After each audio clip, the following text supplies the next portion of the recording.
আশিক রে আল্লাহ কই জিবরাইল শোনো নাও, তুমি আসমান সাজাও জমিন সাজাও, তুমি আসমান সাজাও জমিন সাজাও, সাজাও বেহেশত খানা। ইমানদার গণ জুলুস করো না। আগামন যদি তোমার কষ্ট যাত না, যিনি সইতে পারেন না, ওই নবীজির মোহাব্বতে দরুদ পড়িও। মন যদি দিতে হয়, আওয়াজ হচ্ছে না, মন যদি সারা জীবন কাঁদছেন যিনি এই যে দুনিয়ায়, আগা এখন কান দেন তিনি সোনার মদিনায়। জানের চেয়ে বেশি ভালো, জানের চেয়ে বেশি ভালো নবীকে বাসিও। মন যদি আরো জোরে, মন যদি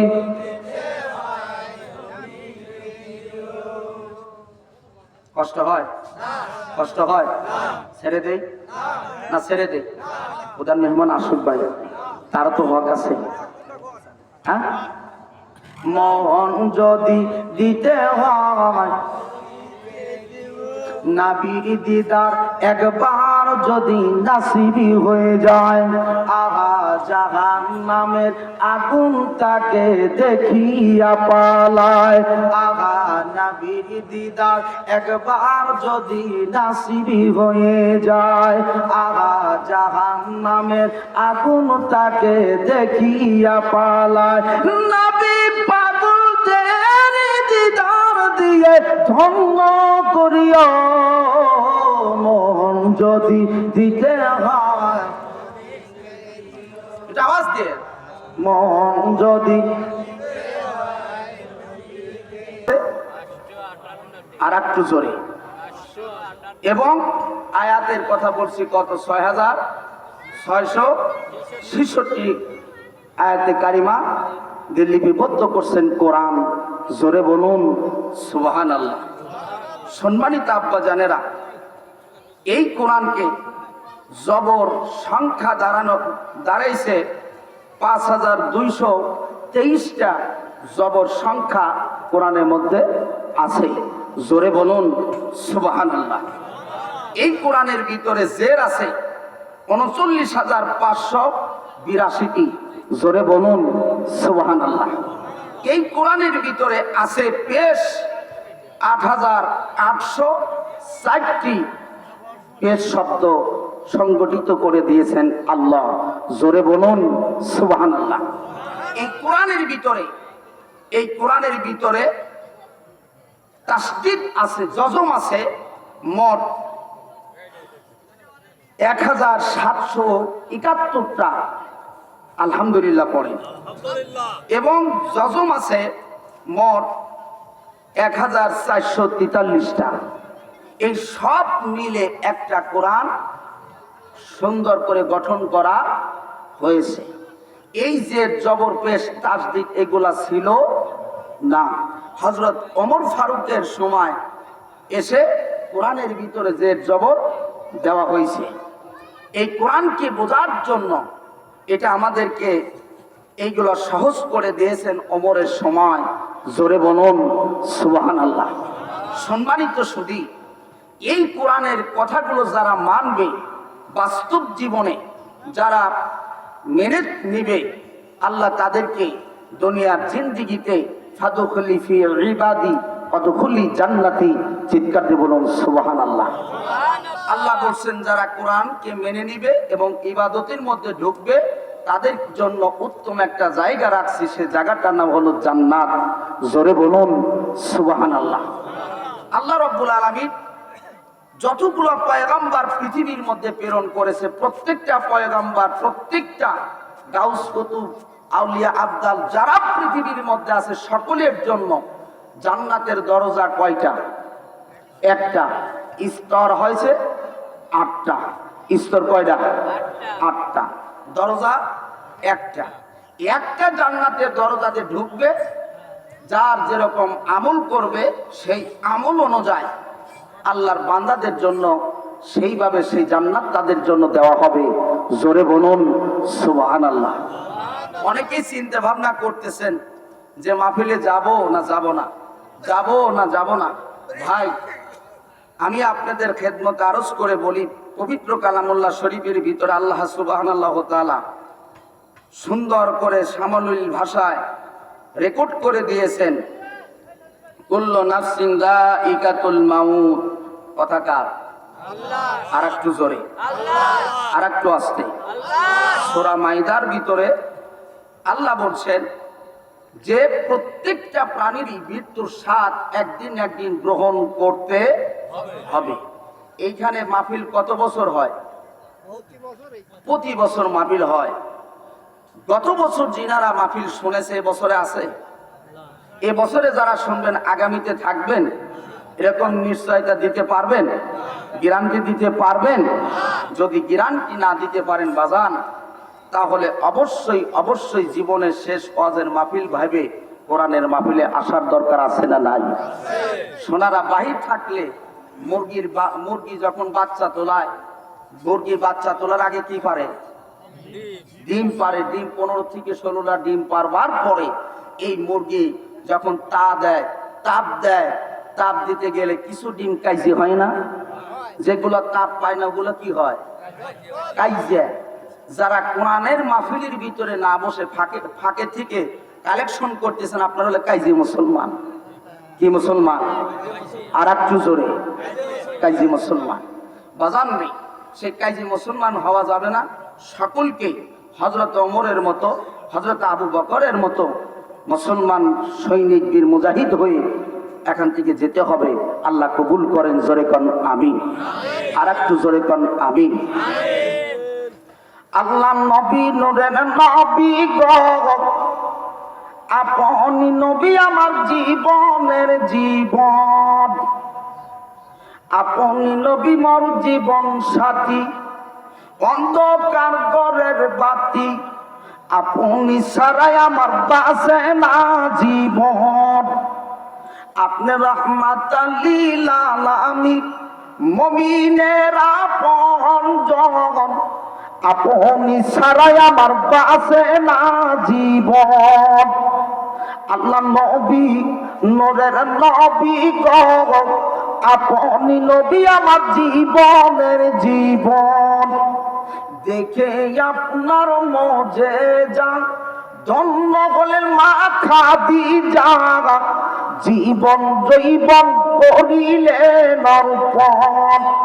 মালা তালাতে ছিল চরণে সব সুপিয়া দিল, করিলেন নবী আপনার জীবনের আপন। আল্লাহ নবী নূরের নবী গো, আপনি নবী আমার জীবনের জীবন, আপনি নবী আমার জীবনের জীবন, আপনি নবী আমার জীবন সাথী, অন্ধকার ঘরের বাতি, আপনি ছাড়াই আমার বাঁচে না জীবন। চিৎকার দিয়ে বললেন একবার মারহাবা।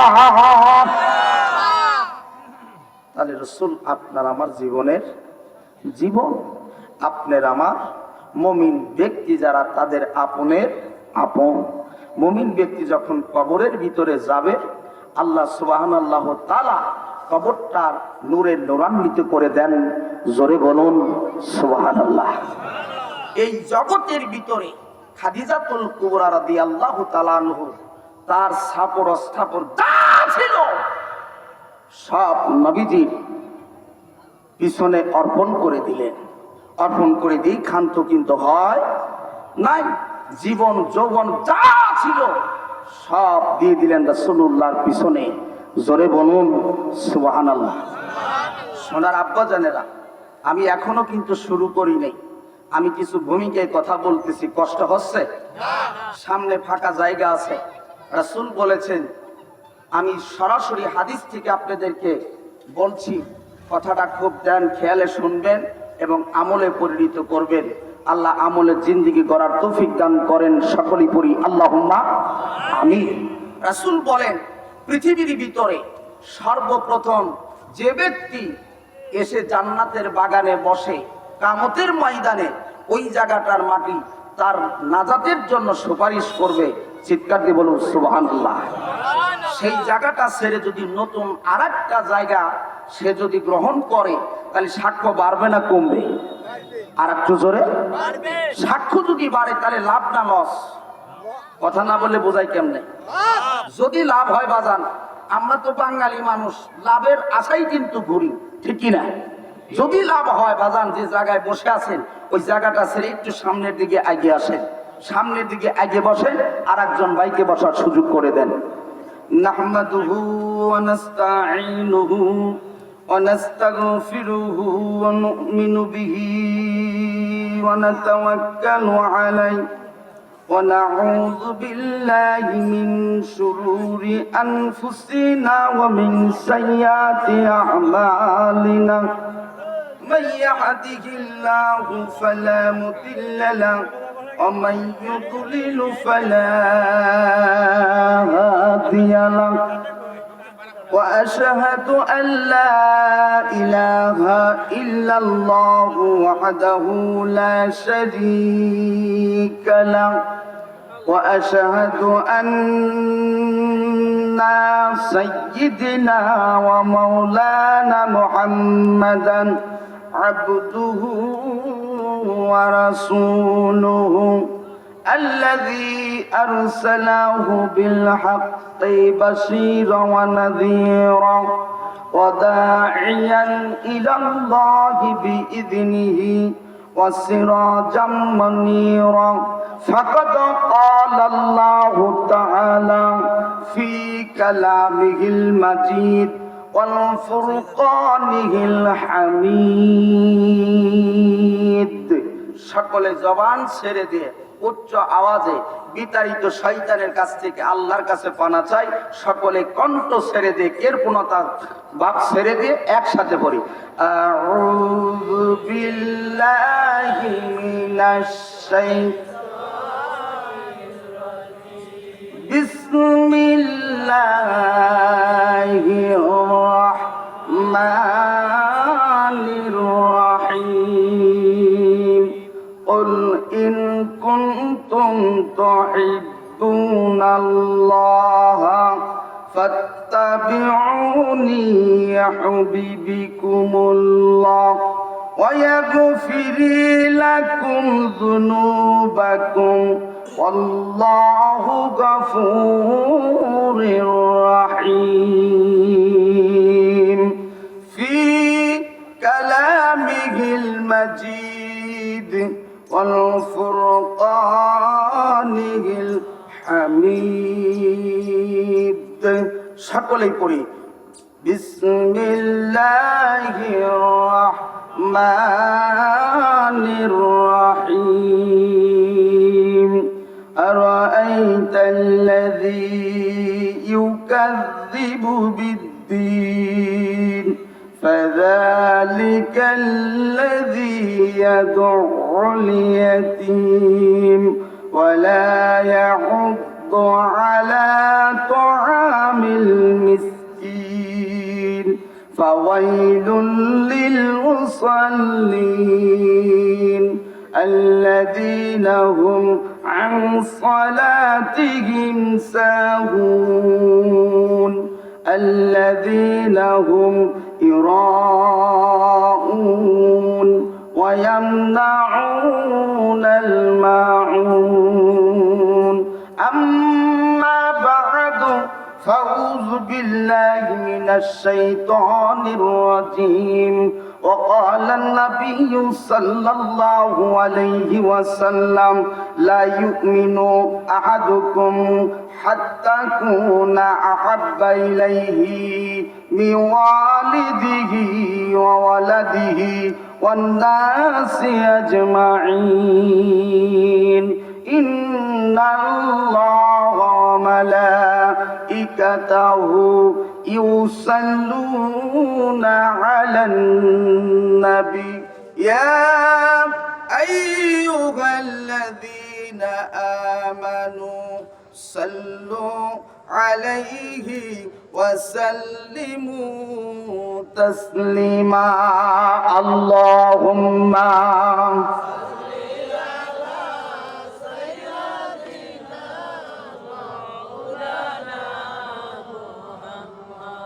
وعلى آله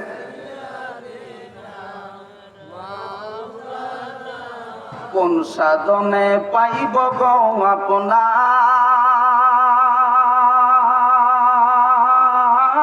দয়ার নাবিজি কোন সাধনে পাইব গো আপনার কোন সাধনে পাইব গো আপনার কোন সাধনে পাইব গো আপনার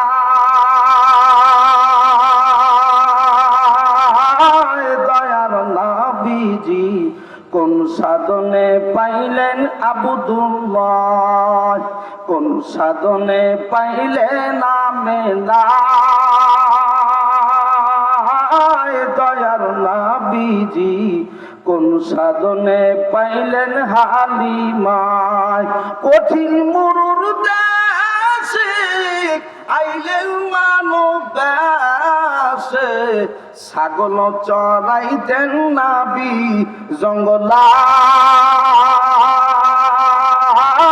দয়ার নাবিজি কোন সাধনে পাইব গো আপনার কোন সাধনে পাইব গো আপনার হুর পরি নুরি গগন ভক্তি করেন দুই চরণ হুর পরি নুরি গগন ভক্তি করেন দুই চরণ আপনার দিদার পাইতে চায় দয়ার নাবিজি গোলামদের ওই দেখা দিবানি আল্লাহুম্মা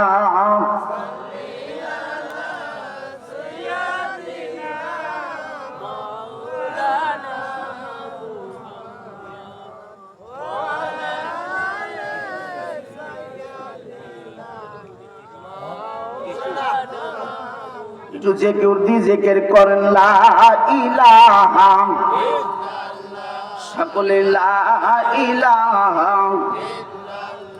মরণ কালে বুঝিতে পারবি মিজান কালে বুঝিতে পারবি আমার নবীজির কলেমার কি বাগন লা ইলাহা ইল্লাল্লাহু বলরে মুমিনগণ লা ইলাহা ইল্লাল্লাহু বলরে পাগল মন লা ইলাহা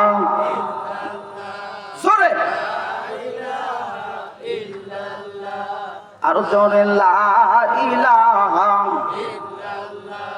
এই কলে মার জপ মালা কাজে লাগবে মরণ বেলা এই কলে মার জপ মালা কাজে লাগবে মরণ বেলা এই কলে মার রসুলিতে কবর হবে উজালা লা ইলাহা লা ইলাহা ইল্লাল্লাহু মুহাম্মাদুর রাসূলুল্লাহ সকলে পড়ুন সাল্লাল্লাহু আলাইহি ওয়াসাল্লাম। সদরে জালসার সম্মানিত অভিজ্ঞ সভাপতি সাহেব দিগার হযরত আলেম ওলামাগণ আমার সামনে উপবিষ্ট আছেন, বাবার বয়সের মুরব্বিয়ান একরাম, তরুণ যুবকেরা, পর্দার অন্তরে মা বোনেরা, আন্তরিক সালাম, আসসালামু আলাইকুম ওয়া রাহমাতুল্লাহ। ইনশাআল্লাহ আপনারা সকলেই কেমন আছেন? আলহামদুলিল্লাহ, আপনাদের সকলের নেক দোয়ায় আমার মালিক, আমার রব, আমার রিজিক দাতা, বিধান দাতা আমাকে সুস্থ রেখেছেন। সুস্থ অবস্থায় আমি আপনাদের খেদমতে উপস্থিত হতে পেরেছি, এজন্য শুকরিয়া আদায় করি আলহামদুলিল্লাহ রাব্বিল আলামিন। সম্মানিত সুধী, আমি আপনাদের খেদমতে সূরা আল ইমরানের 32তম আয়াতে কারিমা তেলাওয়াত করেছি। হুজুরি পূর্ণ সাল্লাল্লাহু আলাইহি সাল্লামের অসংখ্য হাদিস থেকে একখানা হাদিস আমি তেলাওয়াত করেছি। এর পরেই দুটি চারটি কথা বলবো, বাকি আল্লাহ পাকের ইচ্ছা। আল্লাহ যেন এই গোলামের জবান থেকে, কোরআন এবং হাদিস থেকে কিছু কথা বলবার মতো তৌফিক দান করেন। সকলেই পড়ি আল্লাহুম্মা আমিন। সম্মানিত সুধী, আমরা যারা শ্রবণ করি আর আমরা যারা বলি, আল্লাহ দুনো দলকে যেন নাজাতের ওসিলা হিসেবে আজকের মাহফিল কবুল করেন। সকলেই পড়ি আল্লাহুম্মা আমিন। অনেকেই বাহির থেকে ভাবতেছে যে কোরআনের মাহফিলে হয়তো লোকজন নাই, বক্তা একাই চেঁচাচ্ছে। এটা কি প্রমাণ করতে চান মুসলমান? আপনারা কার সৈনিক? জোরে কন, আর একটু জোরে। হযরতে আবু বকর, হযরতে ওমর, হযরতে উসমানের, হযরত উসমান রাদিয়াল্লাহু তাআলা আনহুর সৈনিক আমরা। কথা বলেন ঠিক কিনা? মুসলমানদের সাউন্ড হবে না কোনোদিন ডাউন। এটা বাস্তবে প্রমাণ হবে তাকবীরের আওয়াজে। প্রমাণ করতে চান? জোরে কান, প্রমাণ করতে চান? তাকবীর দিবেন। 1 বছর আগে যার সাথে মামলা মোকদ্দমা আছে, হাত সামনের দিকে মারবেন বটে ঠিক। 1 বছর আগে যার সাথে মামলা মোকদ্দমা আছে তাকে বক্সেন দিয়ে লাখ ফাটাই দিবেন না। তাই তাকবীর হবে কার জন্য? আর একটু জোরে। যে তাকবীরের আওয়াজের কারণে মুসলমান বদরের প্রান্তরে 313 জন সাহাবী বদরের প্রান্তরে যখন তাকবীর দিছিল, না এই তাকবীর আল্লাহু আকবার, তাকবীরের আওয়াজ শোনার সঙ্গে সঙ্গে কাফেরের বেঈমানীরা মুসলমানের তাকবীর শোনার সাথে সাথে বদরের মাঠ ছেড়ে দিয়ে পালাইছে। জোরে কোন ঠিক কি রে? সেই মুসলমান এখন আছে না নাই? এটা কি প্রমাণ করতে চান মুসলমান? আকাশ বাতাস মুখরিত করে তাকবীরের আওয়াজ দিয়ে আমরা জানাতে চাই এখনো মুসলমানের সাউন্ড ডাউন হয় নাই, এখনো গর্জিয়াস ভাবে আছে। এটা প্রমাণ করে দেখাতে চাই। ইনশাআল্লাহ রাজি আছেন? রাজি আছেন ইনশাআল্লাহ? লিল্লাহি তাকবীর। হয় নাই? মুরব্বীর বাবাজিরা যেভাবে তাকবীর দিছে, ইয়াং জেনারেশন যারা আছে ওরা চিন্তা করতেছে যে আমরা তাকবীর দিয়ে কি করব? ব্যাটারি তো আগেই ফিউজ, তারপরে ফেসবুক ঘেটতে ঘেটতে ওরা কিছু নাই, ব্যাটারি ডাউন। কথা কন না কে? সব পালি আজকে ওয়াজ হবে, কোন সাইজ? আমি তো মানুষই বে সাইজ, ওয়াজও হবে বে সাইজ। রাজি আছেন? কথা কন, রাজি আছেন? তারই সাথে আমি ওয়াজ করি না, তার কারণ কোরআনে যা আছে তা বলবই ইনশাআল্লাহ। আর একটু জোরে কোন ইনশাআল্লাহ। আল্লাহ কবুল করেন। জোরে কোন আমিন। তাকবীরের আওয়াজ একটু হাত সামনের দিকে মারেন, এইবার তাকবীর হবে। নারে তাকবীর, আল্লাহু আকবার, নারে তাকবীর, আল্লাহু আকবার, বিপ্লব বিপ্লব। এই তো বুঝতে পারেন নাই, ইসলামী বিপ্লব। বিপ্লব হবে কার? ইসলামী বিপ্লব হবে। প্রত্যেকটা ঘরে ঘরে তাকবীরের আওয়াজ পৌঁছাতে হবে, প্রত্যেকটা ঘরে ঘরে কোরআনের আলো জ্বালাইতে হবে। প্রত্যেকটা ঘরে ঘরে যদি কোরআনের আলো জ্বলে সংসদে যাইতে সময় লাগে, কথা কন নাকি? সময় লাগবে। সেই মুসলমানের তাকবীরের আওয়াজ কিন্তু হলো না সেইভাবে। লিল্লাহি তাকবীর, আল্লাহু আকবার, লিল্লাহি তাকবীর, আল্লাহু আকবার। কোরআন হাদিস যেখানে আমরা আছি সেখানে, আলেম ওলামা যেখানে আমরা আছি সেখানে, পীর মাশায়েখ যেখানে আমরা আছি সেখানে, কোরআন হাদিস যেখানে আমরা আছি সেখানে।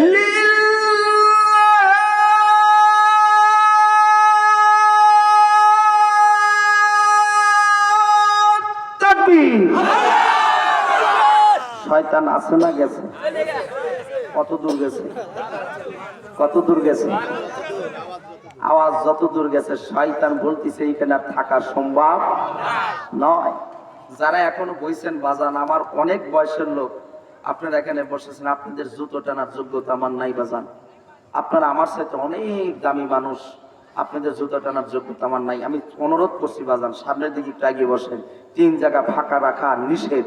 কয় জায়গা? জোরে কোন? নামাজের কাতারে কোরআনের মাহফিলে স্বামী এবং স্ত্রীর মধ্যে গন্ডগোল করবেন, মাঝখান দিয়ে একটা কলবালিশ ঢুকাই দিবেন, জীবনে কোনোদিন সম্পর্ক আর গভীর হবে না। কি ভাইরা আমার, সোনার আব্বা জানে বাগা, এই পৃথিবীতে যেহেতু আপনি আমি আসছি, সারা জিন্দিগি দুনিয়ার জিন্দিগিতে সারা জীবন বেঁচে থাকবার জন্য আসি নাই। আসার সিরিয়াল আছে বাজার, যাওয়ার কিন্তু কোনো সিরিয়াল আরো জোরে আছে। ভাইরা আমার, যাওয়ার কিন্তু সিরিয়াল নাই। আব্বা আসছে, এরপরে মা আসছে। মা এবং বাবার পর ছেলের এবং মেয়ের জন্ম হয়। এবার বড় ছেলের জন্ম হওয়ার পর তার উপরে আর একটা ভাই অথবা আর একটা বোন জন্ম নেয়। কিন্তু বাজান রে, এই দুনিয়ার জিন্দিগি থেকে দেখা গেল যে ছেলেটা আগে আসলো, ও জীবিত রয়ে গেছে বাজান, তার ছোট ভাই দুনিয়ার থেকে বিদায় হয়ে গেছে। হয়েছে কি না? জোরে কেন হয় কি না? বাজান রে, আমি আপনাদের খেদমতে আরজ করে বলতেছি, আল্লাহ রাব্বুল আলামিন কোরআন মাজিদের ভিতরে তামাম দুনিয়ার মানুষকে জানায়া দিলেন। ভাই লাড়ালাড়ি করো না, যাও যা সামনে থাক, ওইখানে হাত দিও, আস্তে করে একটু সরে দাঁড়াও। আলহামদুলিল্লাহ, ওই যে একটু টিপাটিপি করবে আবার সমস্যা হয়ে যাবে, ঠিক কিনা ভাই? খুব সুন্দর সার্ভিসিং হচ্ছে, আলহামদুলিল্লাহ, ওইরকম রাখো, নাড়াচাড়া করো না। ভাই এরা আমার, আল্লাহ রাব্বুল আলামিন আমার নবীকে ডাক দিয়ে জানায়া দিলেন, নবী গো, তামাম বিশ্ববাসীদেরকে আপনি জানায়া দেন, কুল হে নবী আপনি বলুন, কুন ইন কুনতুম তুহিব্বুনাল্লাহ, আমাকে যদি বান্দা ভালোবাসতে চায়, আমি আল্লাহকে যদি পিয়ার করতে চাই, আমি আল্লাহকে যদি তারা ভালোবাসতে চায়, নবীজি গো আপনি জানায়া দেন তারা যেন আপনি রাসূলের অনুসরণ অনুকরণ করে। জোরে বলা যাবে নাকি একবার সুবহানাল্লাহ? অনুসরণ কার করা লাগবে? আর একটু জোরে।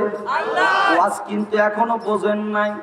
রাসূলকে বলে দিলেন, নবী আপনি বলে দেন, আমার ভিতরে যা কিছু আছে আমি সব আপনাকে দিয়ে দিলাম, আপনার যদি অনুসরণ অনুকরণ করে নবীজি গো শুনে রেখে দেন, তাহলে আমি আল্লাহর ভালোবাসা হয়ে যাবে। জোরে বলা যাবে নাকি একবার সুবহানাল্লাহ? ভাইরা আমার, আল্লাহর হাবিব সাল্লাল্লাহু আলাইহি সাল্লাম ডাক দিয়ে বলতেছে, আমি আল্লাহ পাকে যদি আপন যদি কোনো ব্যক্তি করতে চায়, নিশ্চয়ই আমি রাসূলুল্লাহর অনুসরণ করা লাগবে। কথাটা আর একটু জোরে। এই কথাটা হলো আল্লাহর, তাহলে রাসূলের অনুসরণ অনুকরণ করবার দরকার আছে না নাই? আর একটু জোরে কর। অবশ্যই কিন্তু আছে বাজান। ভাইরা আমার, আল্লাহ রাব্বুল আলামিন আমার নবীকে জানায়া দিলেন, আপনার ভিতরে যে গুণাবলীগুলো দিয়ে দিস, এই গুণাবলীগুলা যদি আপনার উম্মতেরা যদি ফলো করে এবং তারা ওইরকম যদি জীবন যাপন করে, আমি আল্লাহ তাদের জীবনটা পরিবর্তন করায়া দেব। জোরে কোন মারহাবা। পরিবর্তন করাবেন কে? আল্লাহ। পরিবর্তন কি কোরআনের মালিক একজন আছে?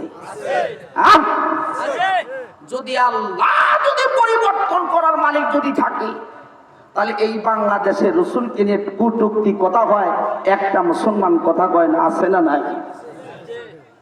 মাত্র কয়েকদিন পূর্বের একটা ঘটনা, সাতক্ষীরাতে এক জানোয়ার বলছে রাসূল সাল্লাল্লাহু আলাইহি ওয়াসাল্লামের বিরুদ্ধে কটূক্তি করলো। আমি সরাসরি ফোন লাগালাম, আমি তো সাতক্ষীরার ওইদিকে মাহফিল করি বেশি, আপনার সাতক্ষীরার ওই সাইডে আমার অনেক প্রোগ্রাম হয়। তা আমার ওখানে বন্ধু লোক আছে, বলে ভাই এই গুপাখালী গ্রামের ভিতরে কোন ছেলেটাই কথা বলছে? বললো যে পাশের বাড়ির এই ছেলেটাই কথা বলছে, ওকে সরকারের আওতায় তাকে বন্দি করা হয়েছে। আমি তখন বললাম, সরকারের আওতায় বন্দি করলে হবে না, ভারতের জমিনের মতো জায়গা, ভারতের মতো জায়গায় একজন নাস্তিক, একজন হিন্দু মুসলমানদেরকে তারা হামলা মামলা করবার জন্য মন্দির ঘরের ভিতরে গরুর ঠ্যাং ঢুকে দেওয়ার কারণে মুসলমানদের উপর হামলা মামলা করতেছিল তারা। কিন্তু নরেন্দ্র মোদীর এখানে কোনো খবর আসে নাই।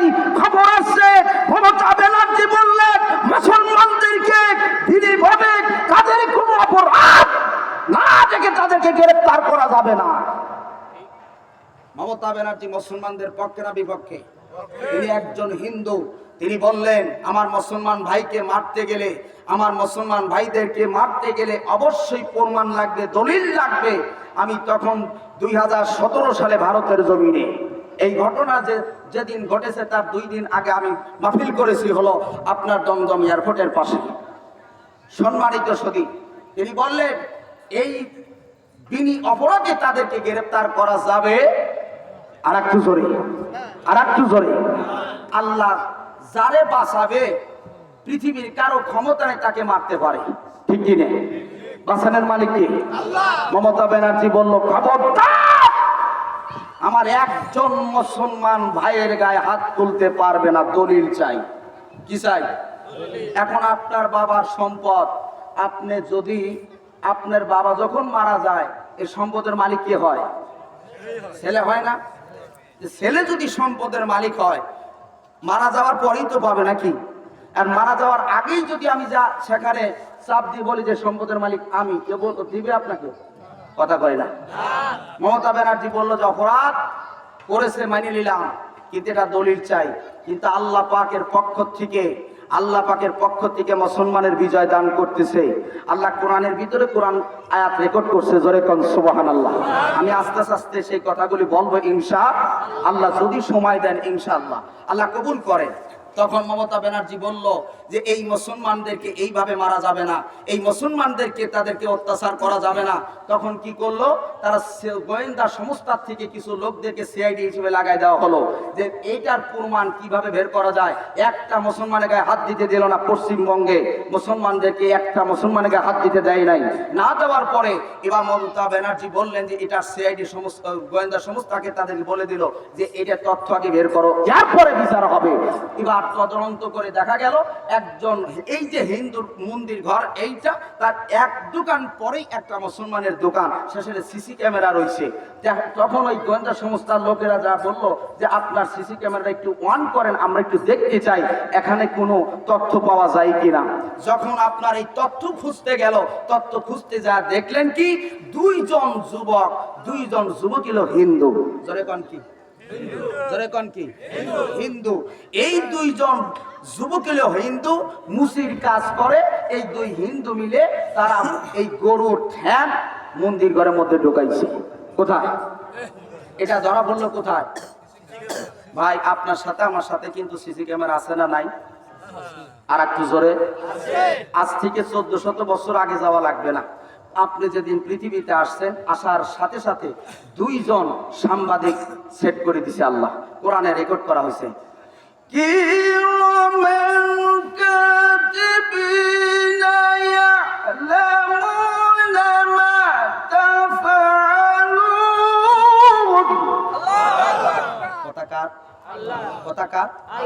প্রত্যেকটা মানুষের সাথে দুইজন ফেরেশতা গোয়েন্দা সংস্থা থেকে সিসি ক্যামেরা হিসেবে তাদেরকে পাশ করে দেওয়া হয়েছে। মরার আগ পর্যন্ত ভালো করেন মন্দ করেন এটা আপনাকে সঙ্গে সঙ্গে লিপিবদ্ধ হচ্ছে। এ ব্যাপারে কোরআনের আয়াত নাজিল হলো। আল্লাহ পাক সূরাতুল ইয়াসিনের 65তম আয়াতে কারিমার মধ্যে আবার ঘোষণা হলো কি? এবার আমার সাথে পড়ুন, বিসমিল্লাহির রহমানির রহিম। اليوم نختم على أفواههم وتكلمنا أيديهم وتشهد أرجلهم بما كانوا يكسبون।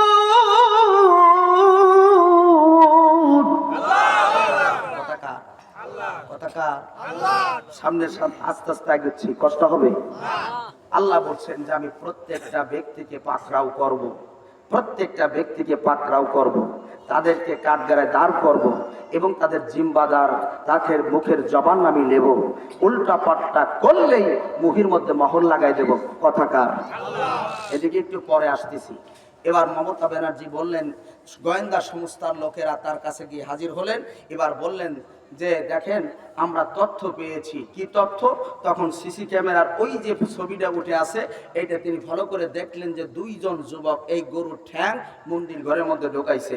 সঙ্গে সঙ্গে মমতা ব্যানার্জি চিৎকার দিয়ে বললেন, আমি মুসলমান, আমি একজন সনাতন ধর্মের লোক হতে পারি, উনি একজন মুসলমান ধর্মের লোক হতে পারে, কিন্তু একটা কথা মনে রেখে থাকাও, একটা কথা ব্যর্থহীন ভাবে তুমি বলতে চাচ্ছি, সেটা হলো তোমার শুনে রেখে দাও, মুসলমানদেরকে বিনি অপরাধে তাদের গায়ে হাত দেওয়া যাবে না। আল্লাহু আকবার বললেন না? বিনি অপরাধে কি করা যাবে না? গায়ে হাত দেওয়া যাবে না। মমতা ব্যানার্জি তখন বললেন, এই মুহূর্তে আমি একজন সনাতন ধর্মের লোক হয়ে বললাম, এই মন্দির ঘরের ভিতরে যে দুইজন মুসির ছেলে যারা ওই ঘরের ভিতরে গরু ঠাক ঢোকাইছে, ওকে যতক্ষণ পর্যন্ত ফাঁসির কাস্তে না তোলাবো, ততক্ষণ পর্যন্ত আমি মমতা ব্যানার্জি ক্ষান্ত হব না। এটা হলো ভারতের বিচার। কোথাকার বিচার? কোথাকার বিচার? যুবককে ফাঁসির কাস্টে ঝোলানো হল। ফাঁসির কাস্টে ঝোলায় পরের দিন আপনার পত্রিকার মধ্যে দিছে যে দুইজন হিন্দু মন্দির ঘরের ভিতরে গরু ঠ্যাং টুকুনের কারণে তাদেরকে ফাঁসি দেওয়া হলো। আর বাংলাদেশের ভিতরে এই সাতক্ষীরা এই নাস্তিক বলেছে, আমার রসুলের ব্যাপারে যখন এই কথা বলেছে, আমি ব্যর্থহীন কণ্ঠে বলেছি, এটা সরকারের আওতাভুক্ত করলে হবে না, সরকারের আওতাভুক্ত করে তাকে নিয়ন্ত্রণ করে রাখতে হবে না, ওই নাস্তিককে ফাঁসির কাস্টে ঝুলানো লাগবে। কথা বলতে হবে, ঠিক কি না? আমাদের সবচাইতে বড় ঈমান হলো রাসূলুল্লাহ। আওয়াজ দিতে হবে। আমাদের সবচেয়ে বড় ঈমান কি? আর একটা আওয়াজ দিয়ে বলে, বলতে কি লজ্জা লাগছে? কষ্ট হচ্ছে? এই কথাটা বললাম হয়তো ঈমানে মনে ধাক্কা লাগছে নি? রাসূল যে ঈমান, এ ব্যাপারে কি আপনাদের কি সন্দেহ হয়? হ্যাঁ, সন্দেহ হয়? হযরত ওমর ফারুক, এই যে হাদিস, এই হাদিসকে, এই যে রাসূলুল্লাহর হাদিস, এই হাদিসের দিকে আসতেছি একটু পরে, কথাটা গুছিয়ে একটু আসতেছি, এর সামনের দিকে আগাচ্ছি। রাসূলকে বলা হলো, হাবিব আপনি বলে দেন, তারা যদি আমি আল্লাহকে ভালোবাসতে চাই তাহলে আপনাকে অনুসরণ করা লাগবে। আজকে আমার যুবকেরা অনুসরণ করছে বাইরের রাষ্ট্রের। আপনার এই যে কোট ফিটিং একটা প্যান আছে না, ওয়াটার একটা প্যান আছে না, এটা কি মুসলমানের লিবাস নাকি খ্রিস্টানদের লিবাস? কথা কয় না কেন? তাহলে এই চরিত্র কি মুসলমানের হতে পারে?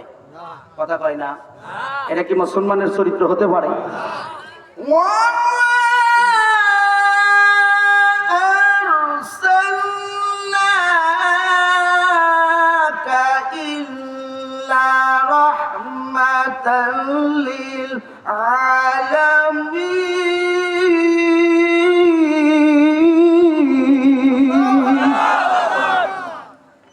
রাসূল আমাদের কি?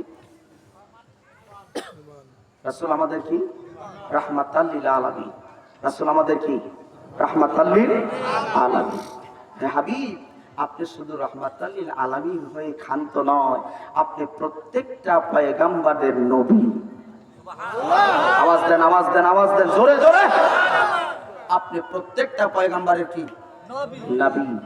শুধু নবী নয়, 1 লাখ অথবা 2 লাখ মতন্তর 24,000 পয়গম্বরের ইমাম, ইমামুল মুরসালিন।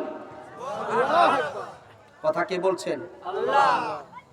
সোনার আব্বা জানেরা, আমি আপনাদের খেদমতে আরজ করে বলি, কোন নবীজির ব্যাপারে কথা বলতে যাচ্ছি বাজান, মনটা একটু নরম করে দেন। আমি আপনাদের খেদমতে আরজ করে বলে দিয়ে যাই, ও মুসলমান, মক্কা নগরীর ভিতরে একজন নওজোয়ান যুবক আমার নবীজিকে ভালোবাসিলেন। আর রাসূলুল্লাহ হযরত ওমর ফারুক রাদিয়াল্লাহু তাআলা আনহুকে ডাক দিয়ে বললেন, ওমর রে। অন্যান্য সাহাবীরা উপস্থিত রয়ে গেছে। আল্লাহর নবী জিজ্ঞাসা করলেন, ওমর রে, তুমি তোমার নবীজিকে কেমন ভালোবাসো? হযরতে ওমর ফারুক রাদিয়াল্লাহু তাআলা আনহু ডাক দিয়ে বলে, সাদাকতা ইয়া রাসূলুল্লাহ, ইয়া হাবিবাল্লাহ, নবীজি গো, আমি আপনাকে আমার নিজের জীবন থেকে বেশি ভালোবাসতে পারি না। সঙ্গে সঙ্গে আল্লাহর নবী ডাক দিয়ে বলেন, ওমর, তুমি আজ পর্যন্ত ইমানদার বলে দাবি করতে পারো না। জোরে বলা যাবে না কি একবার সুবহানাল্লাহ? হযরত ওমর ফারুক রাদিয়াল্লাহু তাআলা আনহু যখন এই কথা বলছেন, ভাইরা আমার, আল্লাহর নবীজি এবার কি করলেন? সঙ্গে সঙ্গে একটা মারুফাতি কথা আমি আপনাদেরকে বলে যাই। শাহাদত আঙুলটা নিলেন, এইভাবে নেওয়ার পর হযরতে ওমরের সিনা বরাবর বাজান এইভাবে যখন একটু টাচ করলেন, কিছুক্ষণ পরে হযরতে ওমর ডাকতে বলতেছেন, ইয়া রাসূলুল্লাহ, ইয়া হাবিবাল্লাহ, নবীজি গো, আমার নিজের জীবনের চাইতে, নিজের আহল পরিবারের চাইতে ইয়া রাসূলুল্লাহ আপনাকে বেশি ভালোবাসি। জোরে বলা যাবে না কি একবার সুবহানাল্লাহ? আমার আব্বা জান, ভাই জানেরা, লক্ষ্য করে শুনে রেখে দেন। এবার হযরতে ওমর ফারুক যখন এই কথা বললেন, এই কথা বলে ক্ষান্ত হন নাই হযরতে ওমর। ইভাটা বলতেছেন, ইয়া রাসূলুল্লাহ, ইয়া হাবিবাল্লাহ, নবীজি গো, আমি কাফেরদের সঙ্গে যুদ্ধ করি, শহীদ হয়ে যাই, আবার জিন্দা হই, আবার যুদ্ধ করি, আবার শহীদ হয়ে যাই। ইয়া রাসূলুল্লাহ, ইয়া হাবিবাল্লাহ, আপনার জন্য আমার জীবনের সব ভালোবাসা আমি আপনার জন্য বিলায়া দিলাম। জোরে বলা যাবে না কি একবার সুবহানাল্লাহ? হযরতে ওমর ফারুক রাদিয়াল্লাহু তাআলা আনহু যখন এই কথা বললেন, আল্লাহর নবী সার্টিফিকেট তিনি প্রদান করে দিলেন, ওমর রে, আজকে থেকে তুমি ওমর ইমানদার বলে দাবি করতে পারবে। জোরে বলা যাবে না কি একবার সুবহানাল্লাহ? আমার আব্বা জান, যুবক ভাইরা আমার, লক্ষ্য করে শুনে রেখে দেন, আমার নবীজির একজন সাহাবীর কথা মনে পড়ে যায়। ভাইজানেরা, এক থেকে এক বছর, 2 বছর নয়, 7 বছর বয়সের একজন যুবকের কথা মনে পড়ে যায়। ছোট্ট বালক নবীজি আমার কাবা শরীফের সম্মুখে, খানা কাবার সম্মুখে বসে সূরাতুল আর রহমান তেলাওয়াত করা শুরু করলেন। অন্য অন্য সাহাবীরা পবিত্র কালামুল্লাহ শরীফ তেলাওয়াত করতেছে। এই সাহাবীটা বলেন, ইয়া রাসূলুল্লাহ, ইয়া হাবিবাল্লাহ, নবীজি গো, আর একটা বার যদি সূরা আর রহমান যদি আপনি তেলাওয়াত করেন, এই সূরাটা, গোটা সূরাটা আমি সাহাবীর মুখস্থ হয়ে যাবে। জোরে বলা যাবে না কি একবার সুবহানাল্লাহ? লা ইলাহা ইল্লাল্লাহ,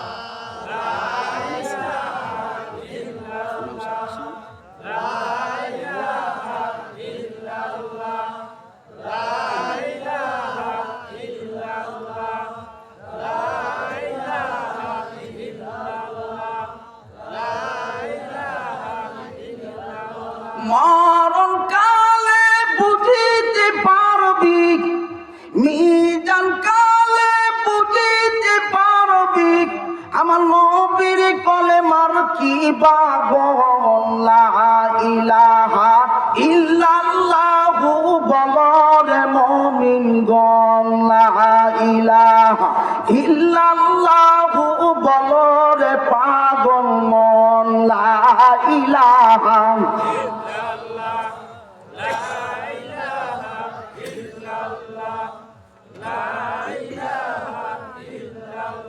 লা ইলাহা ইল্লাল্লাহু মুহাম্মাদুর রাসূলুল্লাহ।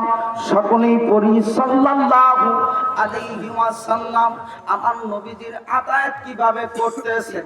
কুল আতিউল্লাহ ওয়া আতিউর রাসূল। রাসূলের আতায়াত করতেন সাহাবীরা, রাসূলের আতায়াত করতেন সাহাবীরা। ইভার 7 থেকে 8 বছরের এই বালক ডাক দিয়ে বলে, হুজুর গো, আপনি যদি আর একটা বার এই সূরাটা তেলাওয়াত করেন, গোটা সূরাটা আমি সাহাবীর মুখস্থ হয়ে যাবে। বয়স কত বাজান? আর একটু জোরে, আর একটু জোরে। আমাদের গ্রামের ভিতরে এরকম যুবক পোলাপান কে আছে না নাই? এরকম যুবক পোলাপান আছে না নাই? 8 বছরের বালক কিন্তু 30 পারা কোরআনের হাফেজ হয়েছে, এরকম নাই? জোরে কোন আছে না নাই? সঙ্গে সঙ্গে যুবকরা ডাক দিয়ে বলতেছে, হুজুর গো, আর একটা বার আপনি তেলাওয়াত করেন। আল্লাহর নবী যখন তেলাওয়াত করলেন, তেলাওয়াত করবার পর এবার সঙ্গে সঙ্গে ডাক দিয়ে বলেন, হুজুর গো, আপনি যখন সূরাটা তেলাওয়াত করছেন, সূরাতুল রহমান যখন আপনি তেলাওয়াত শুরু করে দিলেন, আমি অত্যন্ত গভীরভাবে আমি তেলাওয়াতটা শুনতেছিলাম। আমার সঙ্গে সঙ্গে মুখস্থ হয়ে গেল। যখন সূরাটা মুখস্থ হয়ে যায়, আল্লাহর নবী ডাক দিয়ে বললেন সাহাবীদের সম্মুখে, এবার নবী ডাক দিয়ে বলতেছেন, সাহাবীরা, এমন কোন সাহাবীরা কি এইখানে আপনারা উপস্থিত আছেন? এমন কোন সাহাবী এইখানে উপস্থিত আছেন? কাবা শরীফের সামনে একটা জায়গা উঁচু রয়ে গেছে, ওইখানে যাই সূরাটা তেলাওয়াত করা লাগবে। এই কথা যখন বলেছেন আল্লাহর নবী, সঙ্গে সঙ্গে এই ছোট্ট সাহাবী দাঁড়িয়ে গেলেন। সাদাক্তা ইয়া রাসূলুল্লাহ, ইয়া হাবিবাল্লাহ, নবীজি গো, আপনি যদি আমাকে অনুমতি দিয়ে দেন, আমি ওইখানে যাইয়া সূরাতুল আর রহমান তেলাওয়াত করে আসব। সরে বলা যাবে নাকি একবার সুবহানাল্লাহ? আল্লাহর নবী ডাক দিয়ে বলে, সাহাবীরে বসে যাও। এবার সাহাবী যখন বসে গেলেন, বাজানদের চোখ ভরা পানি নিয়ে আল্লাহর কাছে দোয়া করে, রব্বি কারীম, ও মাবুদ, আপনি যদি একটা বার আমার নবীজির মনটা নরম করে দেন, আমার নবীকে একটা বার মনটা নরম করায়া দেন, আমার নবীজি যেন আমাকে একটা বার অনুমতি দিয়ে দেয়, আমি কাবা শরীফের সম্মুখে উঁচু জায়গা রয়ে গেছে, ওইখানে যা সূরাতুল রহমান তেলাওয়াত করব।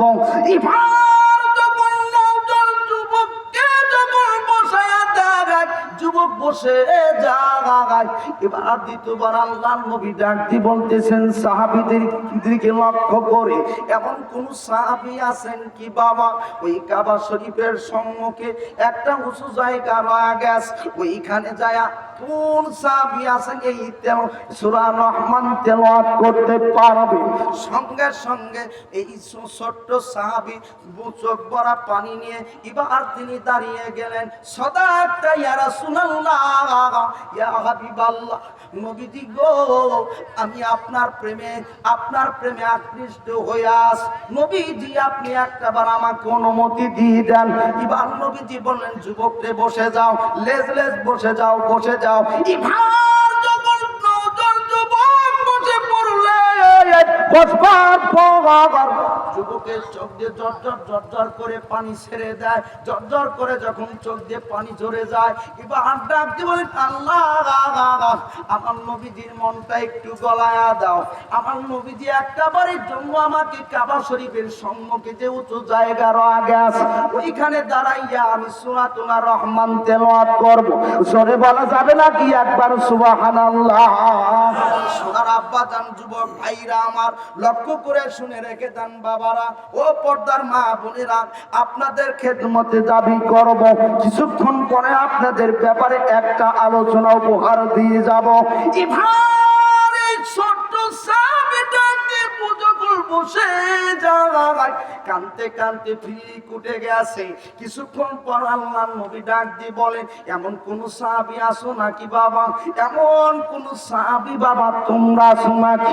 কাবা শরীফের সম্মুখে, খানা কাবার সম্মুখে একটা উঁচু জায়গা রয়ে গেছে, এইখানে দাঁড়াইয়া সূরাতুল রহমান তেলাওয়াত করতে পারবে?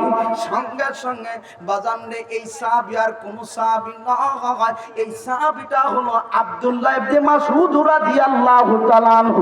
জোরে বলা যাবে নাকি একবার সুবহানাল্লাহ?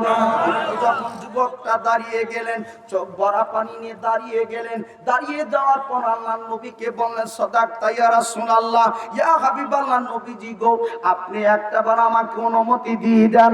একটাবার আপনি যদি আমাকে অনুমতি দিয়ে দেন, তাহলে আমি ওইখানে দাঁড়াইয়া আমি এই সূরাটা খতম দেব। জোরে বলা যাবে নাকি একবার সুবহানাল্লাহ?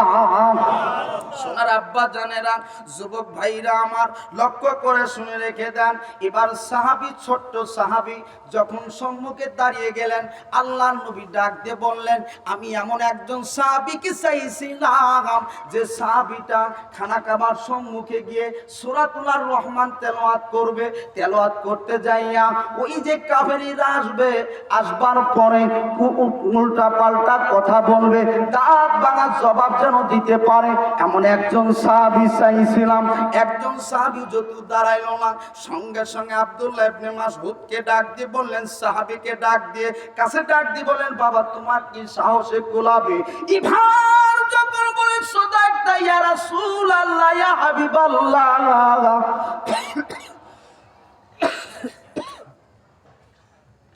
জিকির কর লা ইলাহা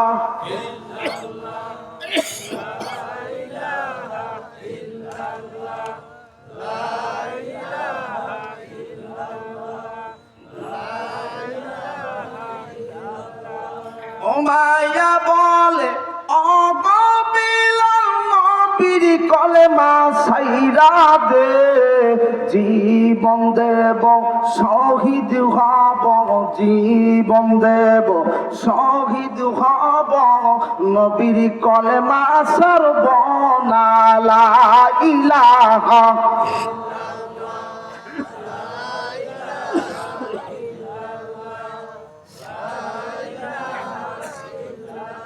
লা ইলাহা ইল্লাল্লাহু মুহাম্মাদুর রাসূলুল্লাহ। সকলে পড়ুন সাল্লাল্লাহু আলাইহি ওয়াসাল্লাম। আল্লাহর নবী বললেন, ছোট্ট সাহাবীকে কাছে ডাক দিয়ে বলেন, বাবা তুমি কি পারবে? বলে, ইয়া রাসূলুল্লাহ আপনি দোয়া করেন, ইনশাআল্লাহ আমি পারবো। জোরে বলুন সুবহানাল্লাহ।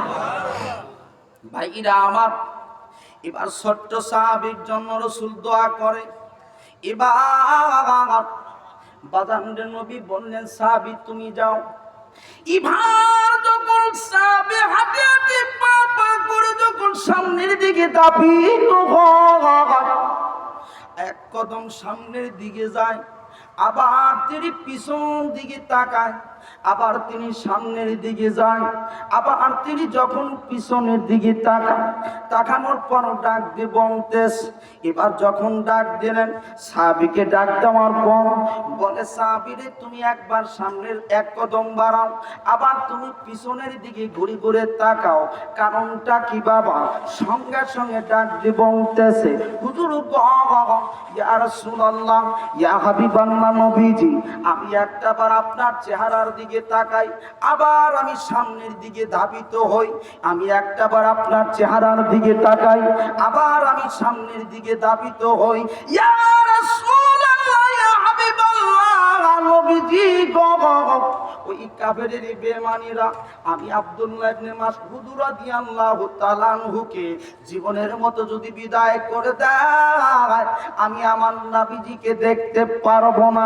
এই জন্য আমি এক কদম সামনের দিকে বাড়াই, আবার আমি আপনার দিকে ঘুরে ঘুরে তাকা দেখি।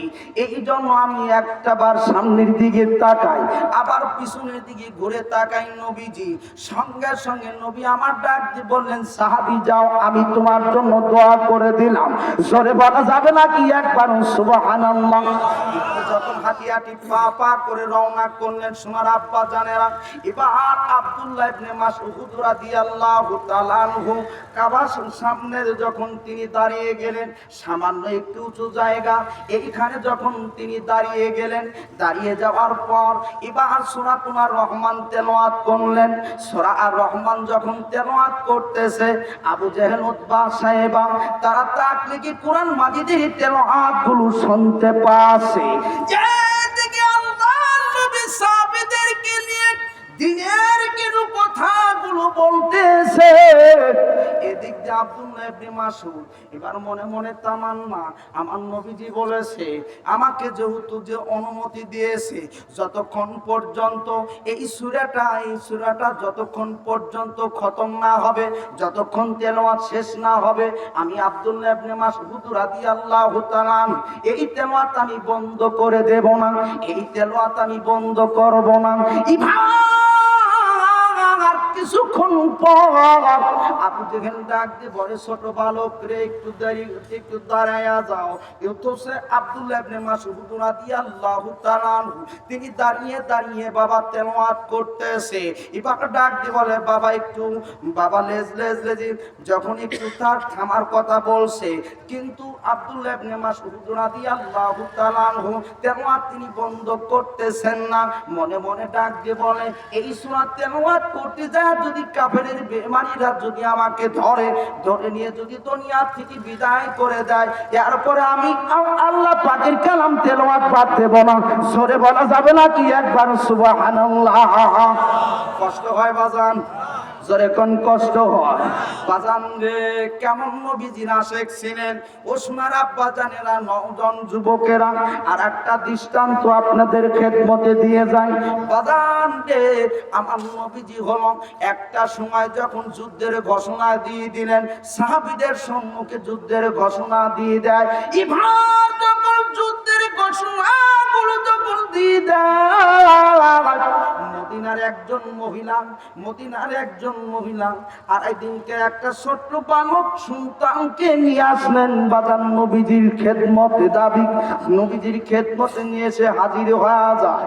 ডাক দিয়ে বলে, সাদাকতা ইয়া রাসূলুল্লাহ, ইয়া হাবিবাল্লাহ, কাফেরের বেঈমানেরা আপনাকে দুনিয়া জীবনের মতো বিদায় করে দিবে। নবীজি সহ্যকর হয় না, সহ্য করতে পারি না গো নবীজি। এই জন্য আমি আমার সবে মাত্র আড়াই দিনকার বাচ্চা আপনার খেদমতে হাজিরি করেছি। ইভান নবী ডাক দিয়ে বলে, মা এই বাচ্চাটা আমার কি উপকারে আসবে?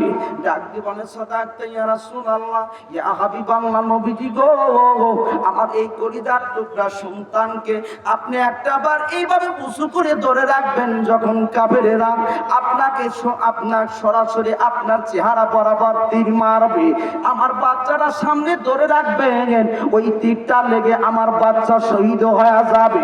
আমি কোনদিনকের জন্য আপনার কাছে দাবি করব না। মদিনার মেয়েরা কেমন আশিক ছিল আমার নবীজির, মদিনার মেয়েরা কেমন পাগল পারা নবীজির জন্য ছিল। ও মুসলমান, আমি আপনাদের খেদমতে আরজ করে বলে দিয়ে যাই, আর একটা ঘটনা বাজান আপনাদের খেদমতে বলে যায়। আমার নবীজি কেমন রাহমাতাল লিল আলামিন ছিলেন। সোনার আব্বা জানেরা, সোনার ভাই জানেরা, আল্লাহ নবীর দিনের দাওয়াতের জন্য যখন বের হয়ে যায়, দিনের দাওয়াতের জন্য যখন বের হয়ে যায়, নবীজির আপন চাচা কিন্তু না হয়, পাড়া প্রতিবাসী চাচা ছিলেন আবু জেহেল। এই আবু জেহেলকে যখন কলেমার দাওয়াত দেয়, চাচা গো আপনি একটাবার পড়ে নেন লা ইলাহা ইল্লাল্লাহ মুহাম্মাদুর রাসূলুল্লাহ, সকলেই পড়ি সাল্লাল্লাহু আলাইহি ওয়াসাল্লাম। এই কলেমার বিনিময়ে যদি মুসলমান হয়ে যান, আপনাকে জান্নাতে নেওয়ার জন্য আমি মুহাম্মাদুর রাসূলুল্লাহ যথেষ্ট। জোরে কোন মারহাবা। ইমান ডাকতে বলতেছে, বাতি জাগা মক্কার নেতাগিরি বাদ দিয়ে তোমারে নেতা মানতাম, তুমি আর কাম পাইছো না। সঙ্গে সঙ্গে রহমাতাল লিল আলামিন নবীজির গায়, যে নবীজির চেহারা মোবারকে মশা পর্যন্ত বসা হারাম করে দিয়েছেন কে? আরো জোরে, জোর হলো না, আরো জোরে। মশা বসা হারাম করছে কে? মাছি বসা হারাম করছে কে? যে নবীজির চেহারা মোবারকের ভিতরে মশা মাছি পর্যন্ত বসতে পারে না। আবু জেহেল আসে আমার নবীজির শরীরের আঘাত করলে, প্রত্যেকটা আঘাতে আমার নবীজির চেহারা মোবারক থেকে চামড়া কেটে কেটে রক্ত বের হচ্ছে। চাচা গো, আমার কি কোনো দোষ আছে? আপনার সাথে সম্পর্কে কোনো মামলা মোকদ্দমা আমার নাই। আপনার সাথে আমি কোনো মেয়ের সাথে পরকীয়ায় তো আমি তো জড়িত হই নাই। কেন আপনি আমাকে কোন অপরাধের কারণে আপনি আমাকে মারলেন?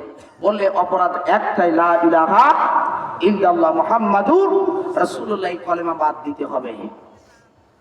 রাসূলের কোনো অপরাধ ছিল? বাজান রে, যখন তাকে আহত করে ফেললেন, রাহমাতাল লিল আলামিন যখন বের হয়ে যান, কিছুক্ষণ পর নবীজির চাচা আমির হামজা যখন তিনি বের হয়ে আসেন, হরিণ শিকারের জন্য বের হয়ে যায়। হরিণ শিকারের জন্য যখন তিনি বের হলেন, হরিণ শিকার করবে এমত অবস্থায় বাজান রে, সোনার আব্বা যান, যুবক ভাইরা আমার লক্ষ্য করে শুনে রেখে যান। সঙ্গে সঙ্গে আল্লাহর কাছে ডাক দিয়ে বলে, রব্বি কারীম, আমার নবীজির পক্ষে আমি 1 মিনিট কথা বলবো, আমি হরিণের জবান খুলে দাও। জবান দেওয়ার মালিককে আরো জোরে ইভার যখন জবান চাইছে বাজার, সঙ্গে সঙ্গে হরিণের জবানটা যখন খুলে গেল, হরিণের জবান যখন খুলে যায়, আমির হামজাকে ডাক দিয়ে বলে, আমির হামজা রে, আমাকে স্বীকার করার পূর্বে তোমার ভাতিজা মুহাম্মদ সাল্লাল্লাহু আলাইহি ওয়াসাল্লামকে আবু জেহেল আঘাত করেছে, তাকে আগে হিফাজত কর। জোরে বলা যাবে নাকি একবার সুবহানাল্লাহ? আপনার সাথে যত মামলা মকদ্দমা থাক না কেন, যদি আপনি আমার বড় ভাই ছেলে অথবা মেজো ভাই যদি ছেলে হন, আপনাকে যদি কেউ আঘাত করে, কেউ যদি বিনি অপরাধে যদি আপনাকে মারে, আপনি কি সহ্য করতে পারবেন? আমির হামজা যতই তার ভাতিজা তো নাকি, কথা কয় না, ভাইয়ের ছেলে তো নাকি, তিনি চিন্তা করলেন, শরীরের রক্ত গরম হয়ে গেল। আমির হামজা ঘোড়ার উপর সর হয়ে রওনা করলেন আবু জেহেলের বাড়িতে। যে আবু জেহেল আমার রাসূলকে সদা সর্বদাই কষ্ট দিয়েছেন।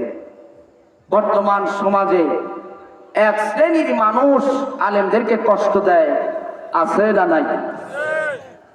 কোন দলকে টার্গেট করছি? বিএনপির পার্টি হতে পারে, জাতীয় পার্টি হতে পারে, জামাত ইসলামী হতে পারে, যে কোনো দলের লোক হতে পারে, পারে না? কথা কন না কেন? যার ভিতরে ঈমান নাই সে ইসলামের বিরোধিতা করবে, যার ভিতরে বিন্দু পরিমাণ ঈমান আছে ওই লোকটা কোনোদিন কেশনকালের জন্য ইসলামের বিরুদ্ধে আচরণ করবে। আর একটু জোরে সোনার বাপজান, যুবক ভাইরা, এবার আমির হামজা আবু জেহেলের বাড়িতে যাইয়া